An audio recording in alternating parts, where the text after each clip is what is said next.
Thanks, Thought Bubble. While animals and diseases completely reshaped the New World, it was New World plants that had the biggest effect on Eurasia. Sure, Europeans brought over some crops that we now grow here in the Americas, like wheat and grapes, both of which are necessary for Catholic Mass. But New World plants radically changed the lives of millions, maybe hundreds of millions of Africans, Asians, and Europeans, specifically by making pizza possible. It was the greatest gift of all.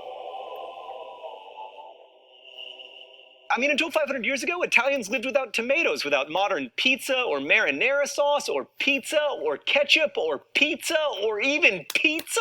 Indians lived without curry, which contains chilies, a New World food. Persians lived without corn, which is a New World food, as are beans and potatoes and avocados and peanuts and blueberries. The list goes on and on. And these New World crops led to probably the greatest population increase in history. To quote Crosby, "It is crudely true that if man's caloric intake is sufficient, he will somehow stagger to maturity, and he will reproduce." And New World food was far more caloric than Old World food, which is the central reason that the world population doubled between 1650 and 1850. Plants like corn and potatoes could grow in soils that were useless for Old World crops. Potatoes were actually introduced to Europe as an aphrodisiac, but it turns out that you have to distill those potatoes into vodka before they have the desired effect. Anyway, if potatoes are an aphrodisiac, the Irish quickly became the hottest people on earth. An acre and a half of potato cultivation could feed an Irish family for a year, and the average Irish worker often ate 10 pounds of potatoes every day. Surviving primarily on potatoes, the Irish more than doubled their population between 1754 and 1845 when the potato famine showed up and ruined everything. And it wasn't just Europe. Manioc or cassava is a New World plant with roots that provide more calories than any other plant on Earth, provided they are properly processed, otherwise they're poisonous. Manioc is so prevalent in Africa that many Africans swear the plant is native to the continent, but it isn't. Nor are sweet potatoes, and while New World grains never replaced rice in Southeast or East Asia, the sweet potato is so common that it is known as the poor person's staple in China. Even in Japan, the tomb of the farmer who is reputed to have first brought them to the islands is known as the Temple of the Sweet Potato. And it's also worth noting that corn, while it may not feature prominently in European diets, has been the central source of food for animals in Europe for centuries. And in fact, that's still the case. In 2005, 58% of the corn grown in America went to animal feed, is the kind of thing you learn when you live in Indiana. All right, so last but not least, the Columbian Exchange involved the